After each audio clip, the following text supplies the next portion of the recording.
Good evening, my students. Welcome back to our lecture. In this good moment, allow me to present you the topic in English Semantic ones about the semantics of grammatical categories.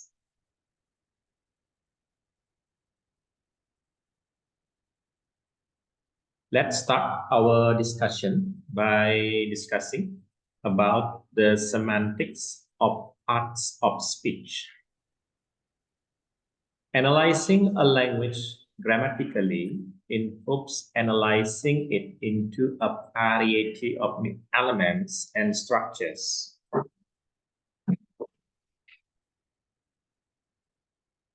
This includes phonemes, morphemes, and words, and within the words, syntactic categories of various sorts. Among these categories are the parts of speech, here also known as lexical or grammatical categories. This includes noun, verb, adjective, determiner, and so on. We usually think of these classifications as inherent properties of words. So, the words with bold characters here, for example, part of speech, lexical or grammatical categories are called as inherent properties of words in the semantics of parts of speech. So, I hope all of you will be able to understand which one is the part of speech in semantics. Like I said before, parts of speech such as lexical or grammatical categories. This includes noun, verb, adjective, determiner, and so on, are called as inherent properties of words or are known as inherent properties of words.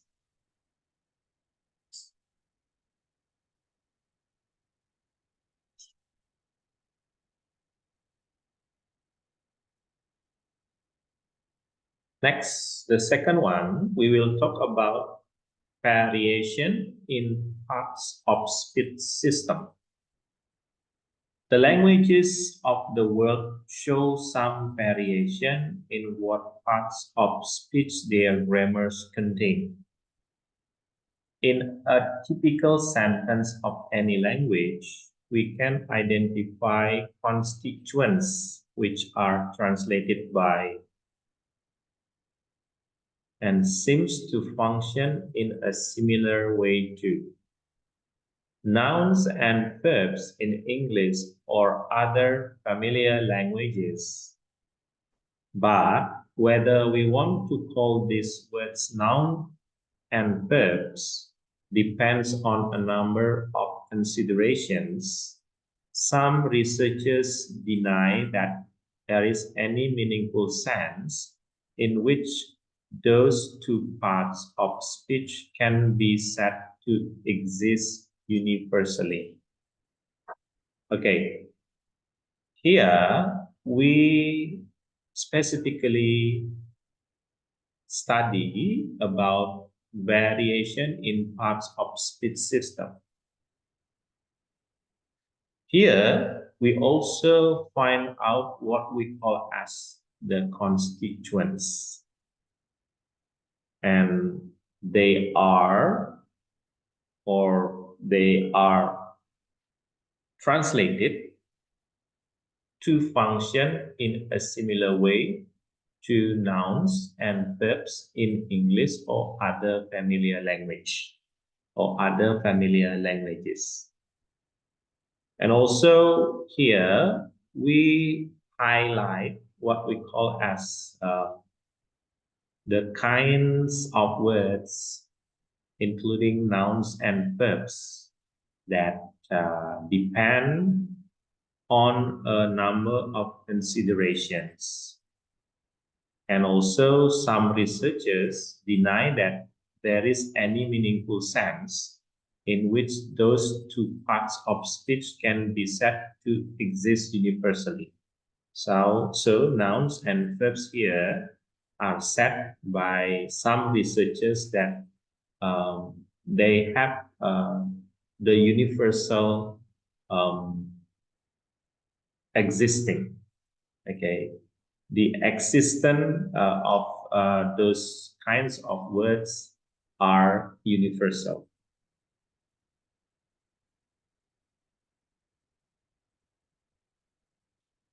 And afterwards, we will talk about how are parts of speech delimited. So how are parts of speech delimited? The world's languages differ. Therefore, in the parts of speech recognized in their grammars. In order to understand this variation fully, we need to understand how we decide what parts of speech a language has. This is not a simple question. Modern European languages have inherited a ready-made classification of grammatical categories from traditional grammar as developed since ancient times. We simply take it for granted that it is appropriate to think of our languages as having nouns, pronouns, verbs, adverbs, adjectives, determiners, or in this case, called as articles, prepositions, as well as a few additional minor categories like interjections and conjunctions. So what you have to be focused here that when part of speech delimited, we have to recognize what we call here as their grammars. So by recognizing the grammars, or in this case, their grammars, we will able to understand the variation fully. So here, we will be able to think of our languages as having nouns, pronouns, verbs, adverbs, adjectives, determiners, prepositions, as well as a few traditional minor categories like interjections and conjunctions. So in what we call it, discussing about parts of speech delimited, we have to recognize their grammars first before we determining what we call as some features of grammars themselves, such as nouns, pronouns, verbs, adverbs, adjectives, determiners, articles, prepositions, and so on. Next, we will talk about morpho-distributional criteria. The languages for which the earliest parts of speech classification were developed were strongly inflectional in nature.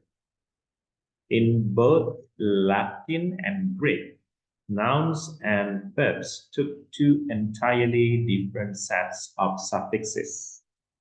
As a result, the inflections provided a very obvious way of dividing the vocabulary up into different word classes. Nouns can be defined as the words which take a certain set of inflectional suffixes, and verbs as words which take a certain different set. The classification into noun and verb, in other words, can unproblematically be read off the morphology.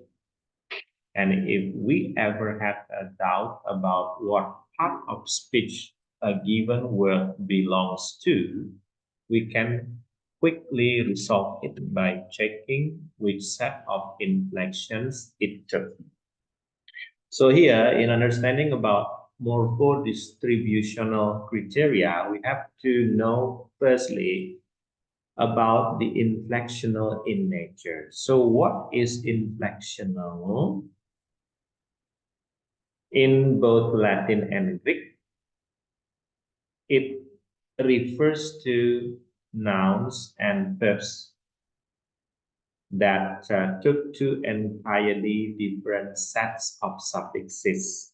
Okay, here as you can see that um, the inflections provided a very obvious way of dividing the vocabulary up into different word classes. So by uh, having the inflectional process, um, the vocabulary up into different word classes. Here, as you can see, nouns can be defined as the words which take a certain set of inflectional suffixes, and verbs as words which take a certain different set.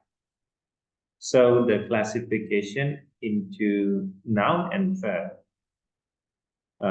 in other words, can unproblematically be read off the morphology. So the classification of noun and verb will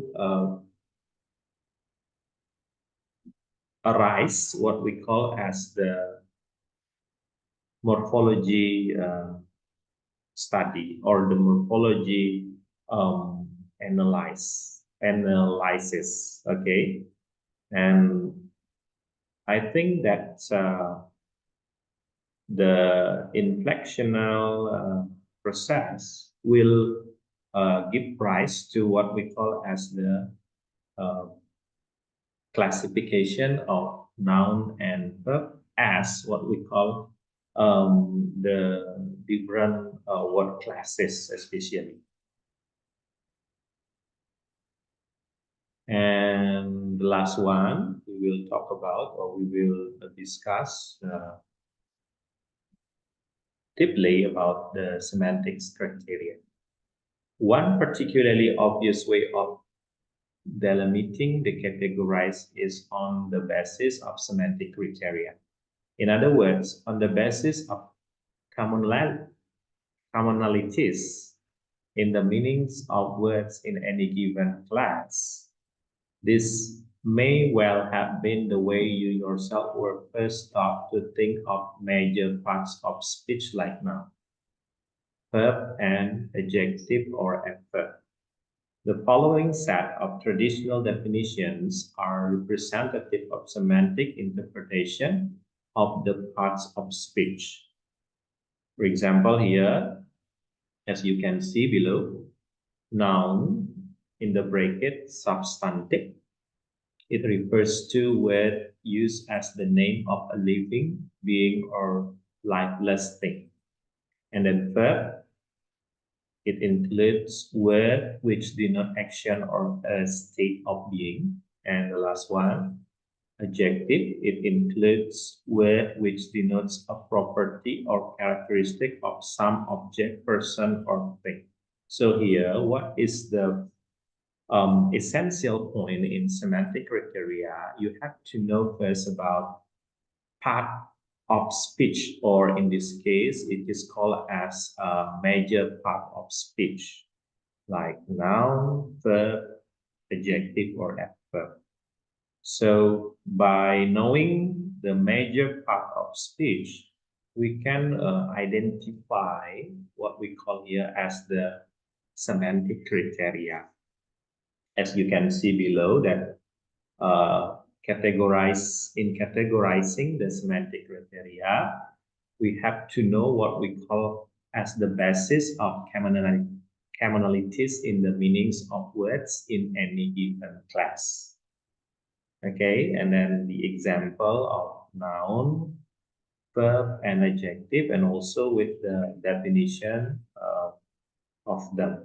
Like I said few minutes ago about nouns, it is a word used as the name of living being or lifeless thing. Okay, as the semantic criteria, you have to what we call it make a precise definition, or what we call it the exact definition. And then verb, it means word which denotes action or a state of being. And also adjective here, it means that word which denotes a property or characteristic of some object, person, or thing. Okay, that's all about the semantic criteria. And now, okay, you will have what we call it the exercise. So you have to answer 5 questions about what we call it our topic of discussion today. We still have 10 minutes before um, we close our lecture today. So within 10 minutes, I hope all of the students will be able to finish in answering all of the questions given. Okay, for the time being, time is yours. Thank you.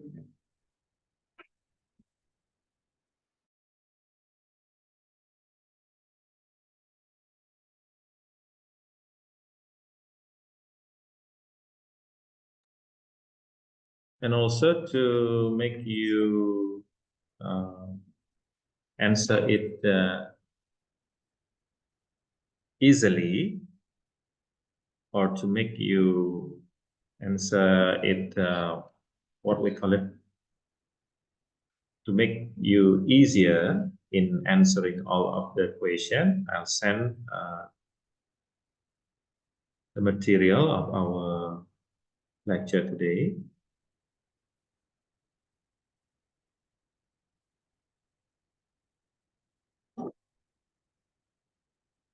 Okay.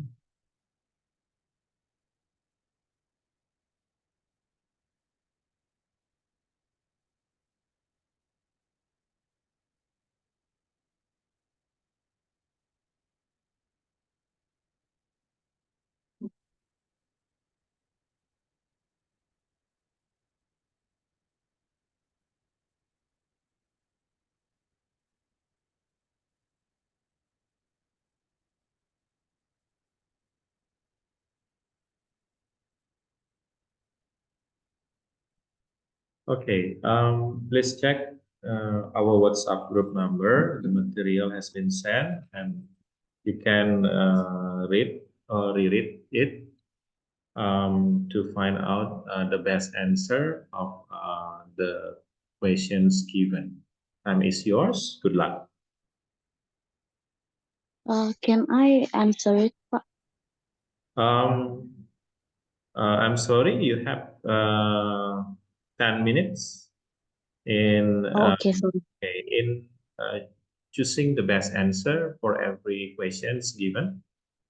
You have to answer all of the question, and then when the session of answering the question open, I'll give you the chance to answer all of the question Uh, every student will have the same portion in answering the questions. Okay, please consider the best question for every, sorry, the best answer for every question.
Okay, please go back to our exercise because our time in using the free Zoom meeting is nearly over. So I'll open the session of answering the question. Well, for number one, Ananda Intan, please answer the question number one. What is meant by analyzing a language grammatically? Analyzing a language grammatically involved analyzing it into a variety of element and structure. Who Okay. who name? Yes. Oh, okay. Okay. Thank you. I think that's correct. And then number two, what are parts of speech? Part of speech, also Oh, known as the a other students. Thank you, oh, Intan. okay, sorry. I'll choose the other student who would like Can to I make the answer for number two. Indri. can I Okay, try? please, Indri. What are parts of speech? There are nouns, adverb, adjective, determine, preposition, preposition, adverb, and so on. Okay. Those are part of speech. Noun, prepositions, conjunctions, and so on. Okay, number three. Where do constituents function?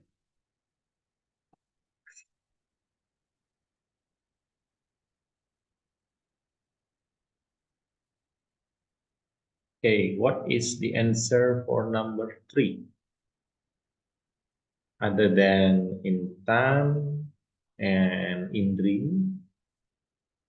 Okay, Januario, do you have any idea for number three?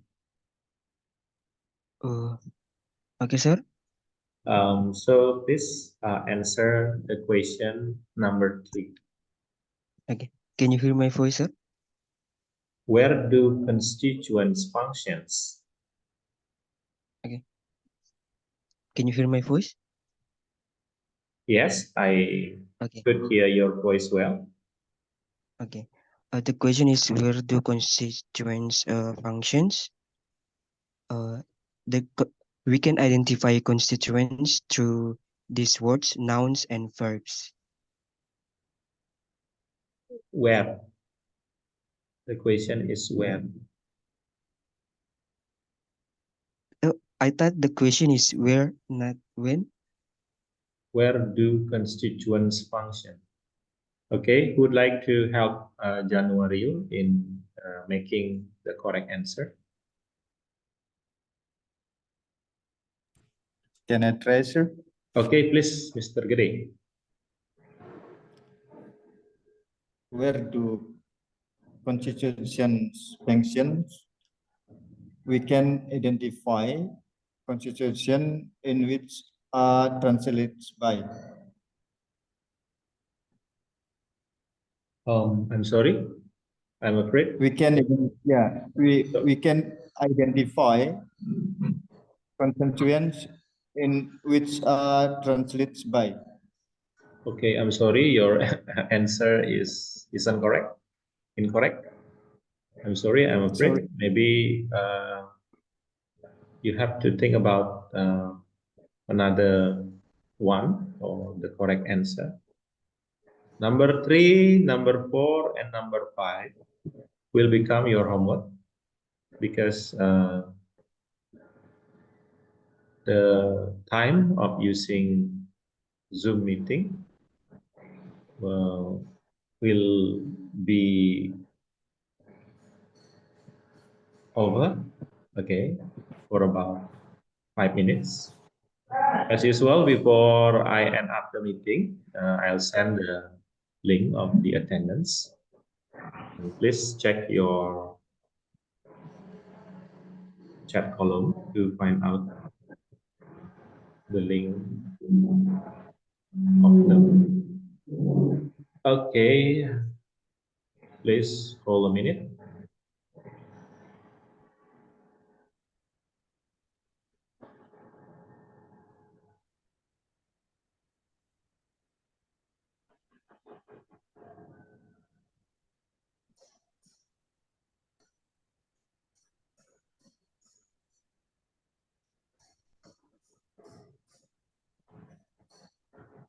Okay, the two links of the attendance have been sent into our chat column. So please open the link to fill out your name.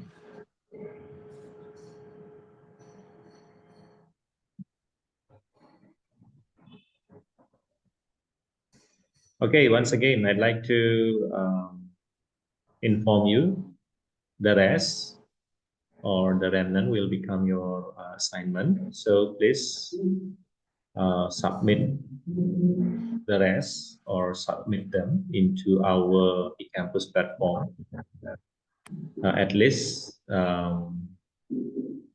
next week. Okay, at least next week on Tuesday before our lecture started. Okay, I think that's all for today about my lecture. I hope what I've presented today will give you a new insight or a new information about our topic being discussed today, especially about grammatical, about language in grammatical form, parts of speech, constituent function, and about what we call it words of languages, and also about nouns in terms of suffixes. Thank you very much for your participation and kind attention. See you next week. Goodbye.